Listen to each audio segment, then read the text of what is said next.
আসসালামু আলাইকুম। সবাই কেমন আছেন? আশা করি যে যেখানে আছেন সবাই খুব ভালো আছেন, সুস্থ আছেন। আলহামদুলিল্লাহ আমরাও ভালো আছি।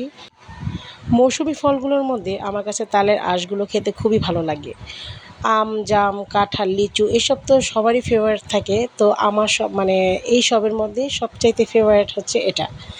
তো এগুলো আমি যখনই বের হয় সবসময় চেষ্টা করি এগুলো খেতে বা বাচ্চাকেও খাওয়াতে। কারণ একসময় এই তালের আঁশের কিন্তু কোনো প্রচলনই থাকবে না। কারণ আমরা অনেক আগে থেকেই দেখেছি যে গাব, তারপরে আপনার সবেদা ফল, তারপরে আরও অনেক নানান আইটেমের ফল, ডেউয়া ফল, এইসব ফলের সাথে কিন্তু এখনকার বাচ্চারা একটুও পরিচিত না। তো যখন আমরাও আরও কয়েকটা স্টেপ পার হয়ে যাব, তখন আমাদের বাচ্চাদের কাছে এই ফলটা একদম অপরিচিত হয়ে যাবে। তো আমি সবসময় চাঁদ মামুনিকে চেষ্টা করি মৌসুমি ফলগুলোর মধ্যে যেগুলো নতুন নতুন ফল আসে সবগুলো একটু একটু করে খাওয়াতে আর পরিচিত করা রাখতে।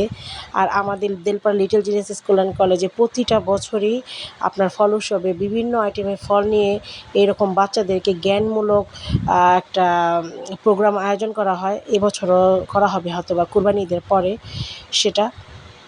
তো আলহামদুলিল্লাহ আমরা এতে অনেক অনেক খুশি অভিভাবকরা যে স্কুলে এত সুন্দর একটা প্রোগ্রাম করা হয়। অনেক স্কুলে হয়তো বা করা হয় না, কিন্তু আমাদের স্কুলে প্রতিটা বছরই করা হচ্ছে বা করা হয়।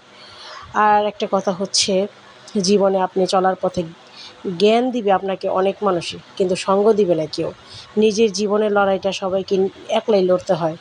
তো আপনার পাশে কখনই কাউকে পাবেন না, কখনই না, হোক সেটা কাছের মানুষ বা দূরের মানুষ বা পাশের মানুষ। তো যেহেতু লড়াইটা একাই করতে হবে, তো জীবনের প্রত্যেকটা স্টেপ, প্রত্যেকটা মানে হাঁটার পথটাকে খুবই সাবধানতার সাথে আমাদের পা রাখা উচিত। অনেক চিন্তা ভাবনা করে সকল কাজ করা উচিত। আর সবাই ভালো থাকবেন। আর অবশ্যই সবার জন্য মন থেকে অনেক অনেক দোয়া রইলো। আর আশা করি আপনারা সবাই আমার জন্য দোয়া করবেন। আল্লাহ হাফেজ।